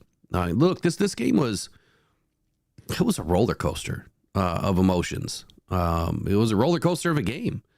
You know, while the victory is a testament to this team's character, in my opinion, and what we're able to do week in and week out, there was some offensive issues in this game that, need to get cleaned up. Offensive line is a concern right now. It has been a concern for a few weeks, even though it doesn't seem like it when you look at the stats at the end of the game and you see Sonic and Knuckles are going berserk and, Jared Goff is threading the needle and he goes 5 games in a row, just incredible stats. I would still say that the offensive line has had some issues, but if I were to weight it, on a scale of 1 to 10, I would say that, 10 being the Lions have the best offensive line, 1 being the worst, or, over the last few games, I would say the Lions are probably at like a 7.5 right now. They're not terrible. Yeah. They're way better than average, but they're not playing at the elite level that they started with. And even when we have all of our starters in there's been a defined difference between this year and last year with what this offensive line was able to do, which is weird to me because for the most part, we've had our starters in there for just about every game. And last year, it seemed like we were consistently picking up the slack for Jonah Jackson. And he's just not a great offensive lineman. So I can't imagine that Jonah was any part of the reason why the offensive line had more success last year. Kevin Zeitler, is a new addition. He actually had the best grade of all offensive linemen this weekend. Yeah. 91.2 overall, 91.8 in run block, 74 in pass block. Frank Ragnow, he had the second best. Frank Ragnow, 93 overall, 91.5 in run block, 84.4 in pass block. And Kevin Zeitler only gave up 1 hurry. Frank Ragnow didn't let up anything. Penei Sewell, third best offensive lineman this weekend, 82.2 overall, 90.7 in run block, got his butt kicked in pass block, 53.6. He let up 2 quarterback hits, 1 hurry, and what's this other stat here? 3 pressures. Overall, this doesn't make any sense to me. According to PFF, the Lions only allowed 8 pressures on the day. That makes 0 sense to me. 0. I saw way more than 8 pressures. Did you? I don't know. With the eyeball test, man, I think it was more. Yeah. Seemed like a lot more. I think it was more too. And I mean, he got hit or touched on a lot of plays there. I thought so too. So if I were to look at, next gen, and what next gen is telling us is that Jared Goff had 18 pressures or 8. I'm sorry. Let me whittle this back down to week 10. I'll say this too. Just my eyeball test. I have no clue what the numbers are. Something's up with Graham Glasgow. I watched him on his back a couple of times in this game and the last game when Taylor Decker was struggling a little bit. So I don't know if it's because the person to his left is not playing up to snuff or something with him. But yeah, I don't know. There's been some pressure coming up through Glasgow in the middle there on left guard. I'll look at his pressure stats in just a moment. But according to Next Gen, the Lions only gave up 12 pressures. Really? That just doesn't make any sense to me. Because when you watch the game, I mean, he was under a ton of pressure. And matter of fact, it even says that Jared's time to throw was way better than anticipated. It's the best it's been in weeks. 3.02 seconds of time to throw. What? Yeah. And he's been averaging about 2.86. There's just no way that this is accurate. It can't be. It can't be. And we're going to try to watch tape tonight. That's the goal. We'll see if it happens. I got to get with Jared and see if we're doing fantasy football this week. And if so, what day? But it definitely didn't feel that way. Jared could not get the ball off. And it seemed like you said, he was either touched, he was hit, his arm was affected, ball was tipped, guys in his face on just about every drop back, it seemed like. If he had that much time to throw, I am now even more concerned. What the hell happened then? Because if he has that much time, either he was holding the ball too long or Jared just had an off day. But like Jared said, he was seeing everything right. Dan Campbell backed him up and said, there's nothing else that I would have asked him to do differently. So I don't know where the blame lies. I really don't. But again, looking at PFF, talking about Graham Glasgow, he only let up 1 pressure on the day. And 1 quarterback hit. Really? Doesn't make any sense. Because there was a play where Graham Glasgow was flat on his back. Yeah, there was, but I don't know that they got in on him. Dan Skipper and Penei Sewell both let up 3 pressures on the day apiece. Wow. So either 3/4 or half of the pressures came through those 2. And, and I do want to bring in the Dan Campbell press conference from yesterday, but, what's funny about what he had said, and I'm glad that he addressed it, is they were talking about Penei Sewell going to the left side.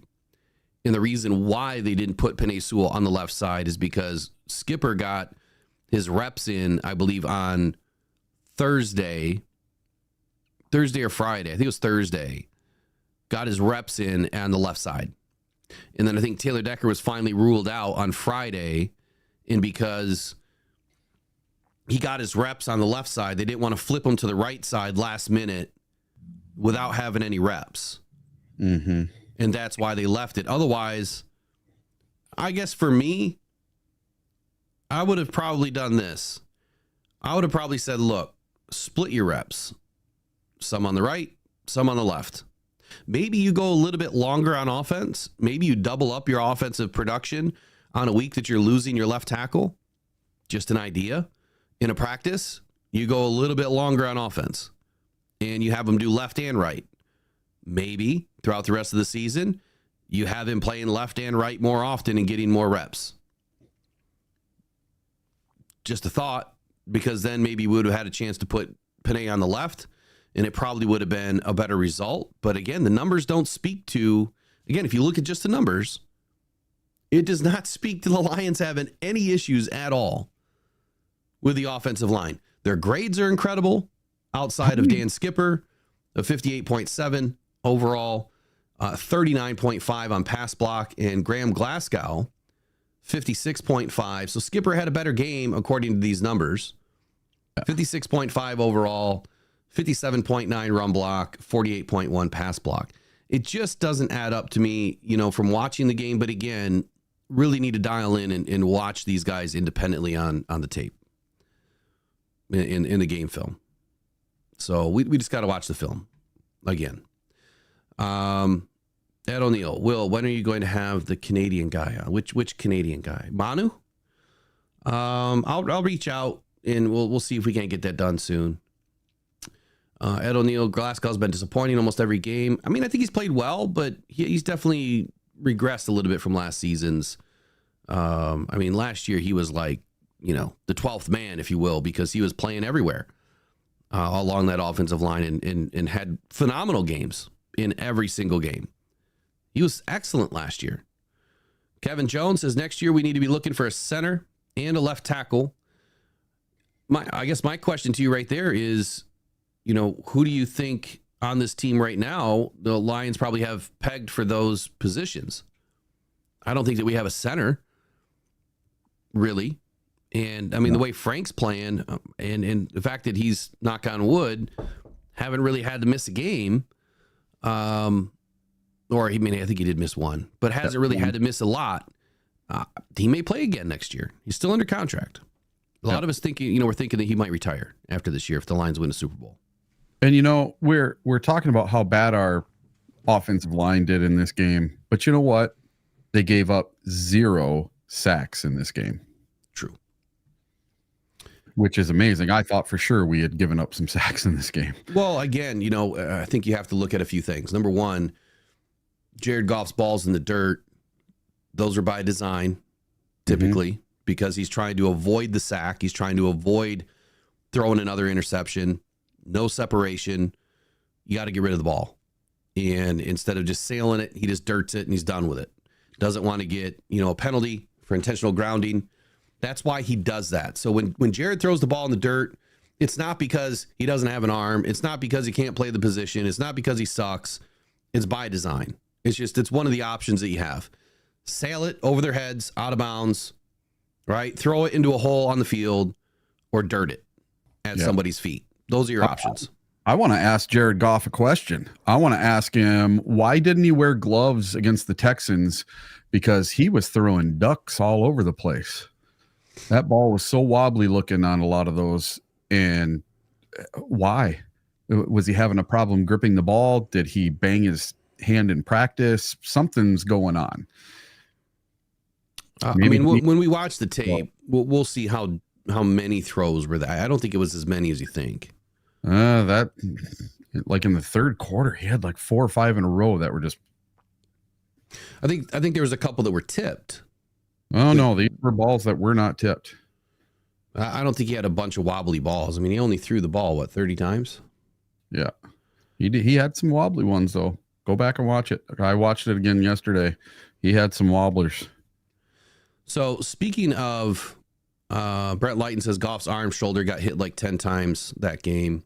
Possibly. Yeah, he got affected. So it is possible that he was a little bit banged up, a little bit sore. Matter of fact, the one time where Jared was getting ready to deliver a strike, he did get his arm grabbed, his hand, and then bent backwards. So, that could have been the moment where maybe he suffered, some sort of a soft tissue, injury or something that affected his mechanics. But so next up, let's talk a little bit about the definition of pass rush analytics. We kind of go through this almost every single week. But what is pass rush win rate? Do you really know what it means? And the definition is simple. It is a metric that measures how often a pass rusher is able to beat their block within 2.5 seconds. Now, there's about 10 or 12 other ways to create pressure, but it's beating your block within 2.5 seconds. That's why a quarterback pressure or a quick pressure under 2.5 seconds has always been the measurement. Not 3 seconds that they've changed it to on some analytical stats or sites. 2.5 seconds. If you give a quarterback 3 seconds, that's way too long. ESPN Analytics uses player tracking data from NFL and Next Gen Stats to calculate this metric. Second point, another metric used to measure pass rush success is the obvious passing situation, or OPS, and the win rate attached to it. Now, this tracks how well a pass rusher performs on high leverage downs. Third point is a third pass rushing stat is pressure percentage, which is calculated by dividing the number of pressures a player creates by the number of pass rushes they attempt. A good pass rusher will create pressure on more than 10% of their rushes. So it's not pressures, right? It's how many pressures did you create on pass rush downs? CJ Stroud was under pressure all day, according to Next Gen, NFL Pro, and PFF. 38 dropbacks, 22 pressures for the Lions, which equates, based on what I just read, to a 57.9% pressure rate with 4 sacks. And again, we did it without Aiden. We did it with Pascal back in the fold. We did it without Dariussmith. We did it without a couple of linebackers. How are we able to do it? How are we able to get this done? You know, when you look at the defense and you look at what the Lions are able to do, who had the best days on defense? So I'm going to look at PFF scores right now for the defense. Look at the pressures. And it's very clear to me that Josh Pascal had a day. He had 5 total pressures, 1 sack, 3 tackles, 4 stops. Lee McNeil had 4 tackles, or 4 pressures, 1 sack, 3 hurries, 3 tackles, 4 stops.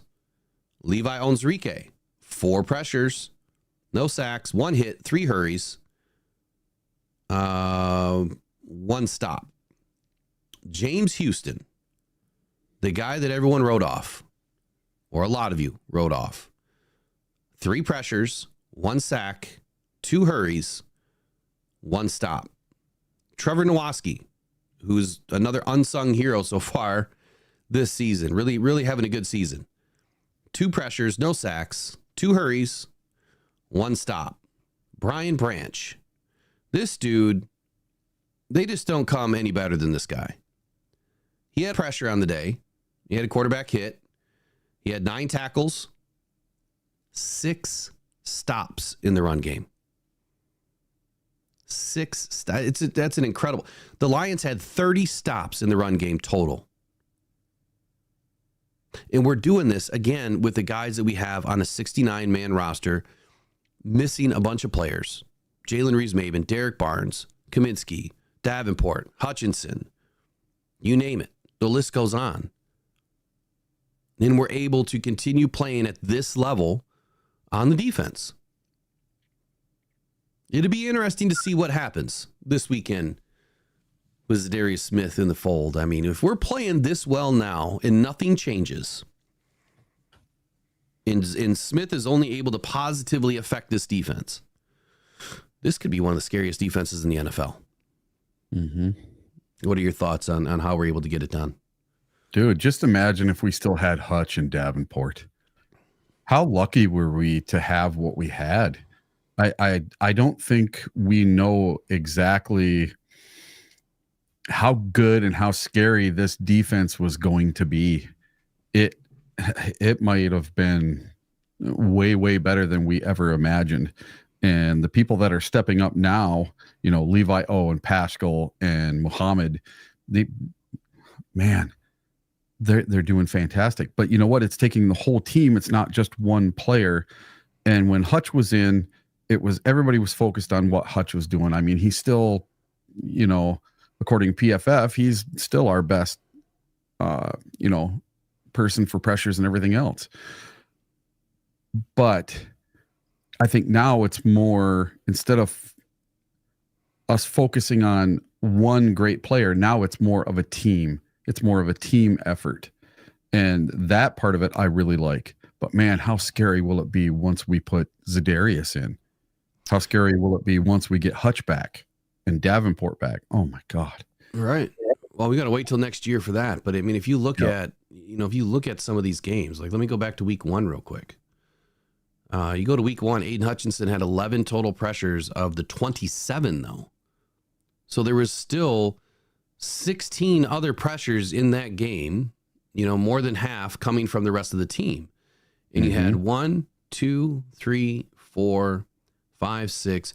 You had 7 guys. That's right. We're missing Kyle Pecco too. I keep forgetting about him. 6 other guys that, I'm sorry, let me say that again. 1, 2, 3, 4, 5, 6, 7 other guys other than Hutchinson that affected that game. Right. Week 2, Aiden had 6. And by the way, in week 1, Ali McNeil had the most pressures of the game. Week 2, Aiden had 6 out of 14. So almost half. But you only had 1, 2, 3, 4. You had 5 other guys other than Hutchinson that were able to affect the game.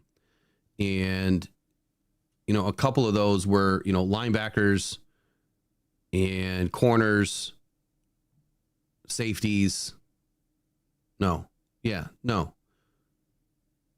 Linebackers. Week 3, we had 16 pressures. Aiden had 8.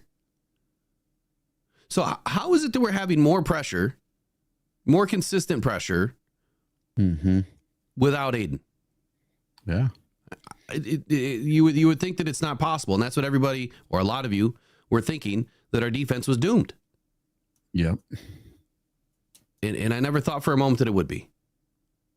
Yeah, we're doing and I made the statement, which everyone jumped on me about, it seemed like, was I said, what's going to happen when our defense plays better without Aiden? What are you going to think then? There's nothing against Aiden. But what are you going to think then if our defense plays better without him? And they kind of have been. Yeah. Not every stat's going to be better. But man, they're playing at such a high level. And we've lost even more guys since Aiden went out. We didn't even have Pascal for the last 2 games. And they're still wreaking havoc on offenses. Week 4, Aiden had 15 pressures. Now, let's consider for a moment who was our opponent in week 4.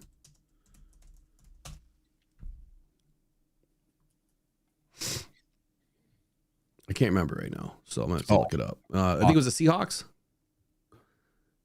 Yeah, it was the Seahawks. Yeah. Who won 42-29. Their offensive line's not great. We had 15 pressures from Aiden. We had 6 from Ali McNeil. And 2 from DJ Reader. The sacks came from Aleem. The sacks came from DJ Reader, Malcolm Rodriguez, Levi Onwuzurike. We had 4 sacks in that game. Aiden had 15 for 0. So when I was just talking about, a minute ago is, what is a pass rush win rate? And it's a metric where you're able to shed your block, beat your block in 2.5 seconds. If you go back and tape on Aiden, yes, he's getting a pressure. And this is the difference, what you're seeing now and what you were seeing before. Yes, he's getting a pressure, but he wasn't able to shed his blocks. Now, a lot of people are going to say he was held quite often. We're seeing the same thing happen into Aleem. We're seeing the same thing happen into Pascal. They look like holds to us. They're not getting called, but they're still getting off the block. They're still getting through the line.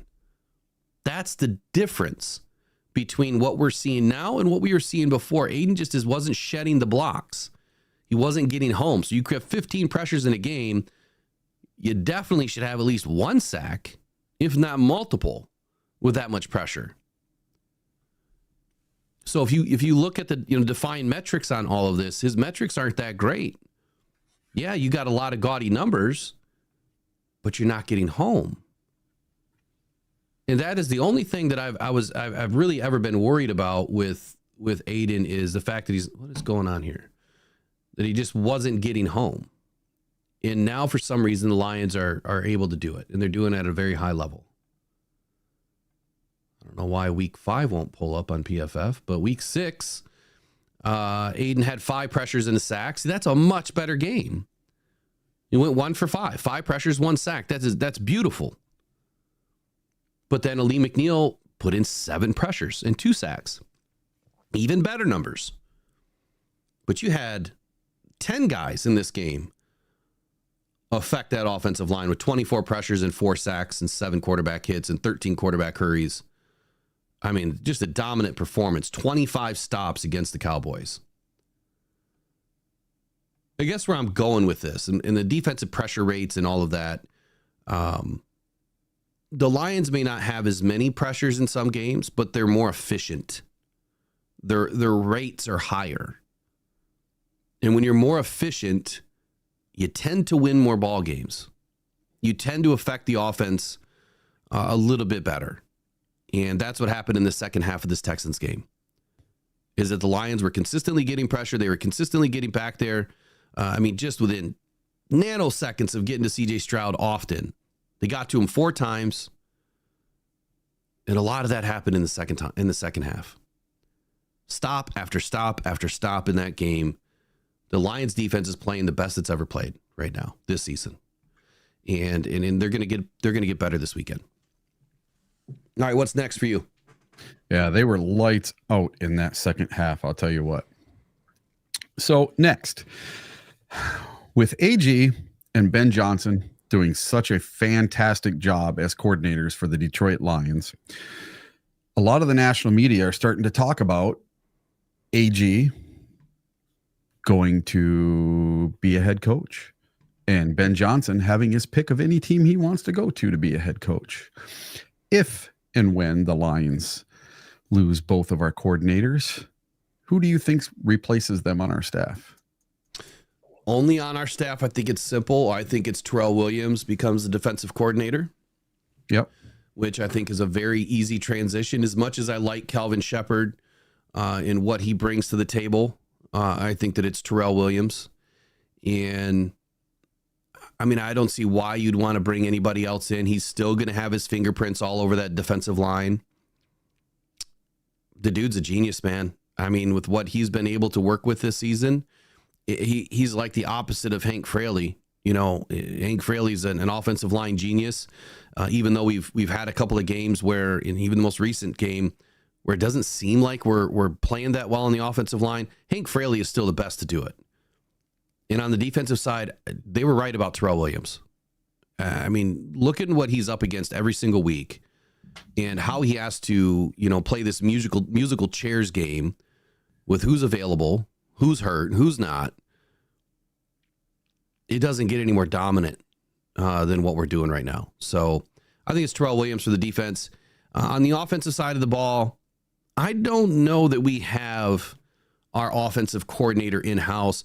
There was rumor that Tanner Engstrand that he was the one that, was kind of working with Ben closely, trying to learn what Ben is doing, learn the offense a little bit closer, how to be, a good play caller.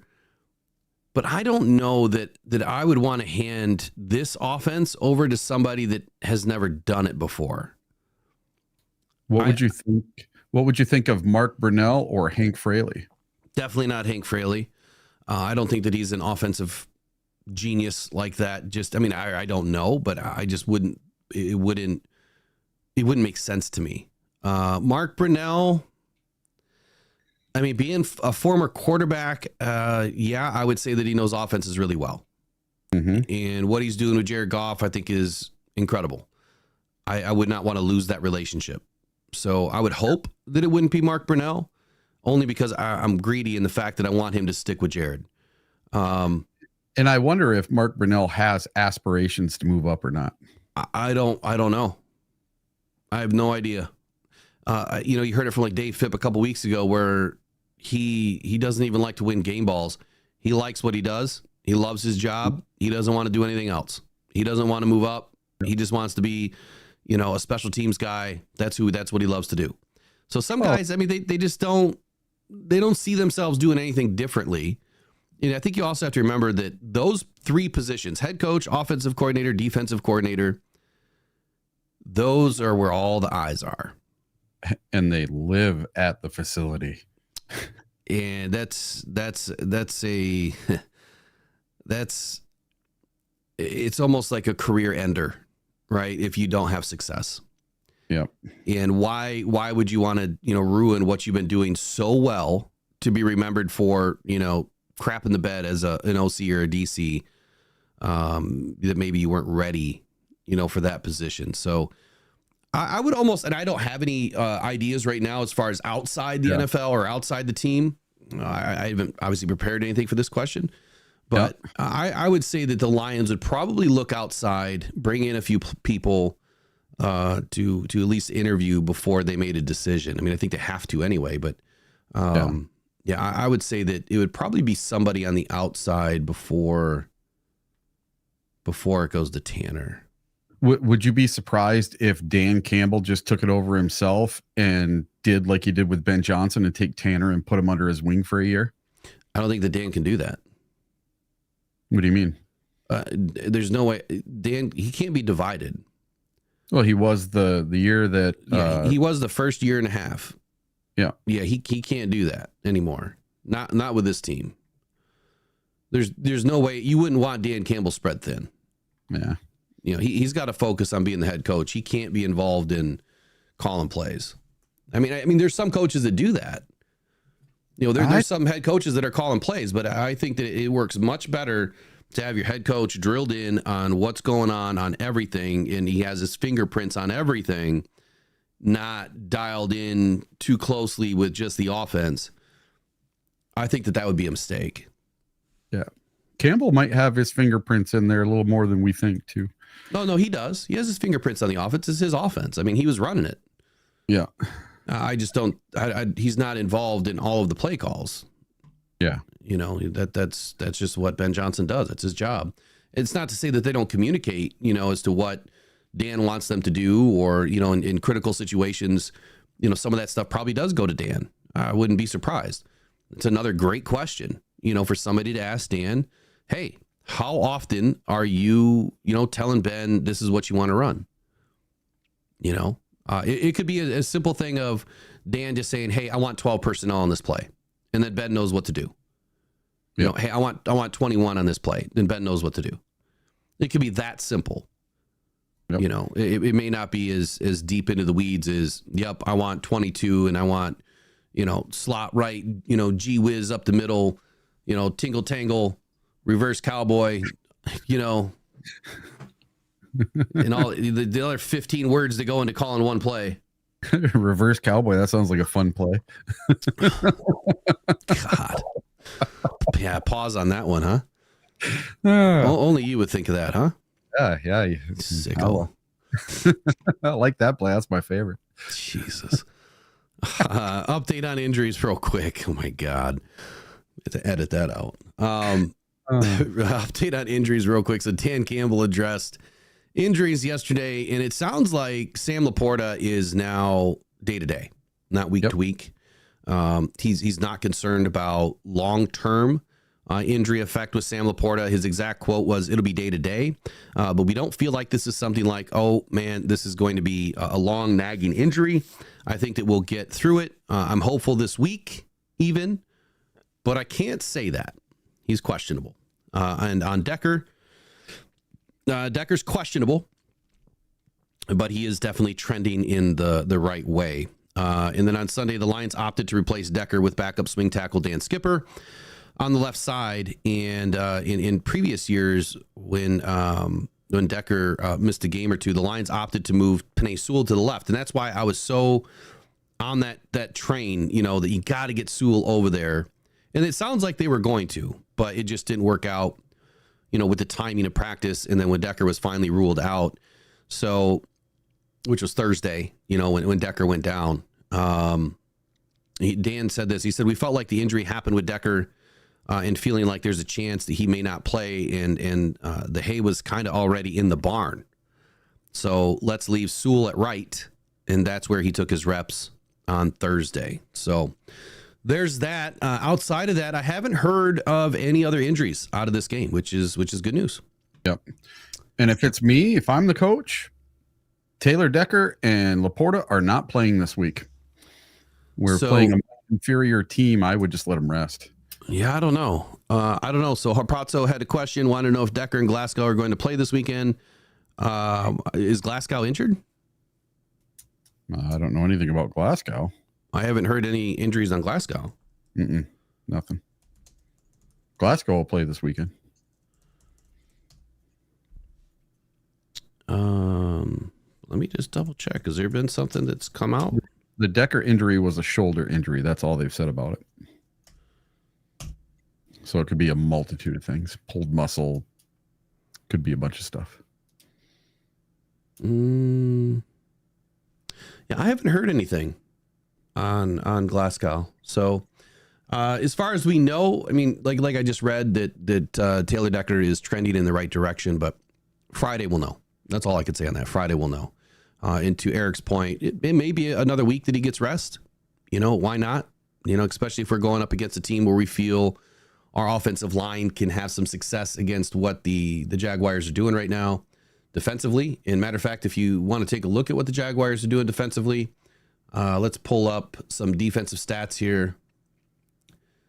Overall, on the regular season, why is it not giving me the team stats? I want the team stats.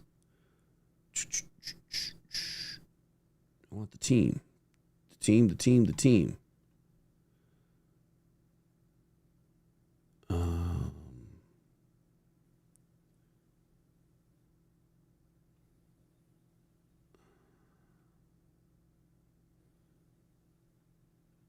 Where is it? Not by game. Here we go. So looking at the Jaguars right now on defense, let me find them here.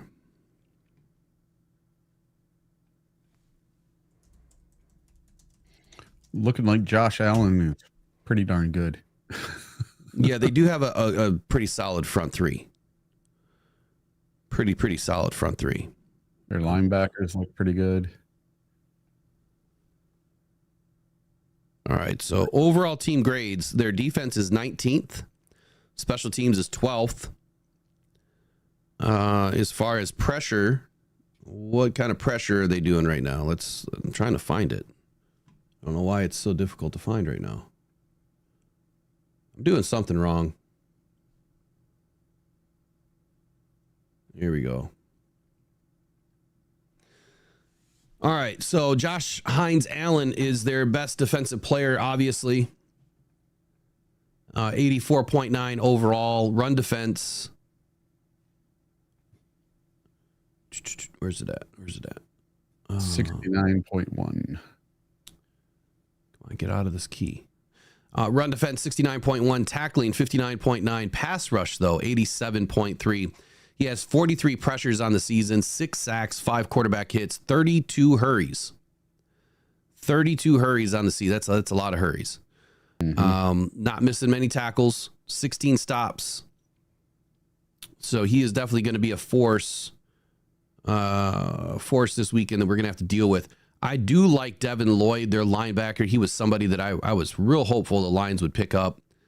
I think he came out last year, if I'm not mistaken. Was it last year? No, 2022. I apologize. 2022. I really like Devin Lloyd. He is their second best player right now in the defense, at least score-wise. 78.3 overall, 90.6 against the run. 88 in tackling. He's a sure tackler. Pass rush, 73.2. He only has 6 pressures, though. So it's telling me that the Jaguars are not sending their linebackers. They're not using their linebackers a whole lot when it comes to, pressing, the offensive line, which could be beneficial, but that means that they're probably dropping into coverage a little bit more. And we'll dive more into that, this week when we get into, the Jaguars overall matchup with the Lions. And we were talking about a couple of other guys. So Trayvon Walker, he's not actually one of their better PFF graded players, but he does have 35 pressures and 7 sacks on the season. So he's definitely somebody that you're going to have to worry about. And then you have Eric Armstead. Again, PFF score wise, not great. 61.3 overall. Also has 15 pressures, but only 1 sack on the season, coming off the edge. And who else do they have that's getting some pressure here? Devon Hamilton, 11 pressures, no sacks. Roy Robertson Harris, another defensive lineman, 11 pressures, 2 sacks. And that's really it. Overall, though, 164 pressures, 23 sacks on the season. I'm sorry, 164 pressures, 23 sacks on the season, 248 stops. Let's compare that to the Lions. Lions, 195 pressures, 27 sacks, 208 stops. What I mean, do I got to read the Jaguars again? Let's compare it. It tells you that we have a much better defense. Let me find them again. Jags. Where you at? Yep. Come on, Jags. There you are. All right, so 1-for-1 comparison here. Jaguars have 164 pressures to our 195. So we have 31 more pressures on the season. We have 4 more sacks on the season. We have 16 more quarterback hits on the season. We have 11 more hurries. And the Jags have 40 more stops.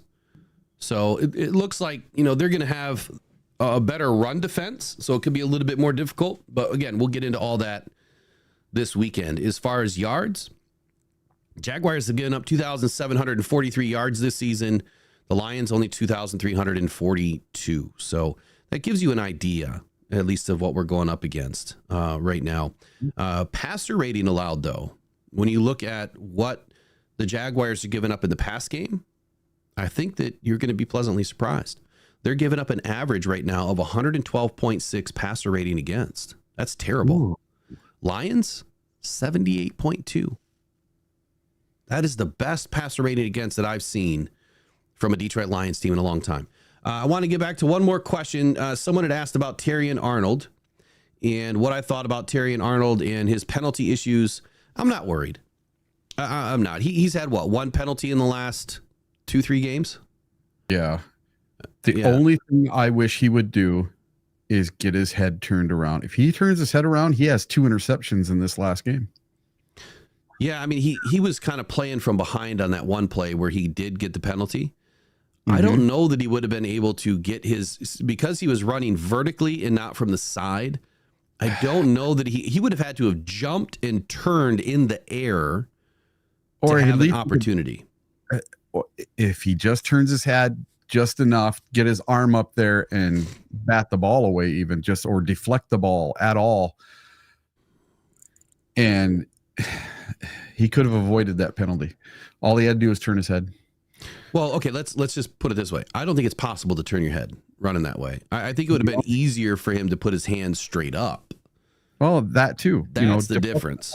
Yeah, get your hands up, deflect that ball. And the other one, all he had to do was turn his head. The other one. The second one for sure. But that first one, man, he's got to quit trying to wrap up. Yeah. Get those hands up. If you can't get your head around, get those hands up as opposed to around. Because you're going to get flagged all the time. I think he's trying to get his hand in between the receiver's hands.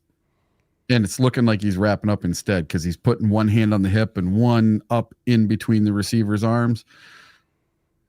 It just looks bad. But some of the refs are letting it go. Some of them are not. And this crew this weekend just didn't let that one go.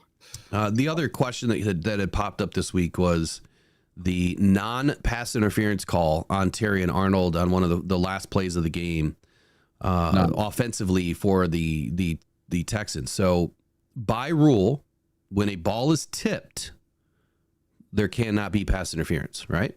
No. Now they could have called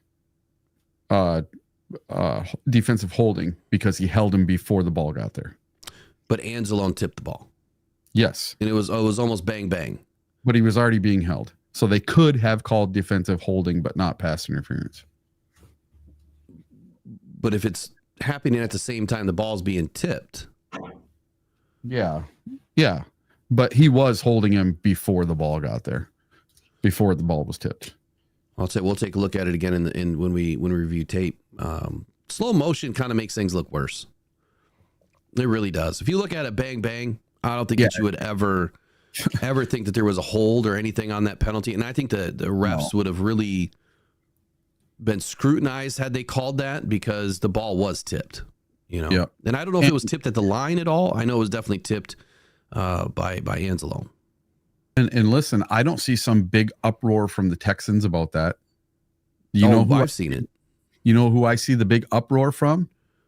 Vikings fans, Packer fans, Bears fans. Those are the ones that are posting about that. I don't see Texans fans posting about it. Yeah. Eric, you had one final thing to talk about today. It was an article by ESPN. Let me see where we at here. Oh, yeah. So a Detroit flight attendant's early Lions victory call spoils epic ending. So this is by Anthony Garib from ESPN. A flight attendant had to make the final announcement before the flight landed and touched ground at the Detroit airport. There was only one problem. The Detroit Lions were in a tie game with 4 seconds left. The Detroit Lions trailed the Houston Texans 23-7 at halftime of Sunday Night Football, but stormed back to tie the game in the fourth quarter. Detroit kicker Jake Bates was in position to win the game with a 52-yard field goal. And at the same time, a plane full of Lions fans neared its landing in Detroit as the passengers watched the game closely on their respective TVs. As is customary, a flight attendant began thanking the passengers on board, but the announcement occurred right as Bates began to line up for his kick. The passengers begged, yelling, "No!" and "Not now," as the flight attendant congratulated the Lions on their victory, prompting one fan to yell, "Don't spoil it." "My apologies. I was given misinformation," the flight attendant immediately said, leading to shushing from some of the fans on board. So yeah, she basically spoiled the ending. The little flight attendant, the thing in progress, you know, when the flight attendant tries to make the final call. So I guess what I'm hearing is Lions fans on the way to Detroit watching the game. Yep. And then she comes up to do probably the final approach call. Yep. And trying to ruin the game for the Lions. Yeah. That's funny. So I don't know if she was a Texans fan or she probably just had no clue. Yeah, probably had no clue. Probably had no clue. Could have waited 4 seconds. Let them have it. Let them savor that one a little bit. There's video of it, and it's absolutely hilarious, actually. All right. Well, I think that's it. I think we got through a couple hours today. Yeah. For tomorrow, what is tomorrow? Wednesday. We'll probably start digging into the Jags tomorrow. Just pay attention to what's going to be posted. I'll get a lot of things posted and ready for the week. Thursday night, starting at, probably between 7:30 and 8 p.m., we're going to be doing a Jaguars review with a Jaguars expert, and then we will start talking about what's next. And that'll be on this channel, but eventually everything's going to be on the other channel once I get it rebranded. So pay attention to all that. If you haven't subscribed to the other channel, I know a lot of you haven't. If you haven't subscribed right now, it's the All Grit Pod or All Grit Pod on YouTube. Go and subscribe over there. We're going to have a really good assembly of football experts and analysts that are going to be joining that channel and turning it into more of NFL wide news and Lions news. There'll be Lions news on there too. And everything else that we're doing here, but we're going to try to cross utilize the platform and try to get things streamed to both sides so that you can enjoy it on both sides. But that's it for today. We'll see you guys back here at 8 a.m. tomorrow. Coffee will be up very soon. Hopefully we have some labels printed today. You guys have a wonderful day. Go Lions, go One Pride. Eric, have a great day. We'll see you guys tomorrow.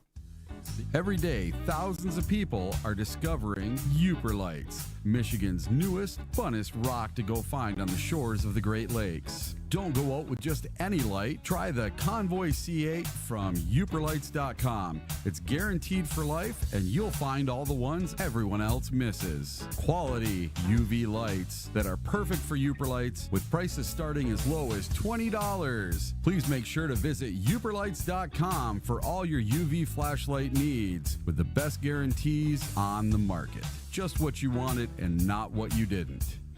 The best quality, the best guarantees, and the best UV flashlights from uperlights.com.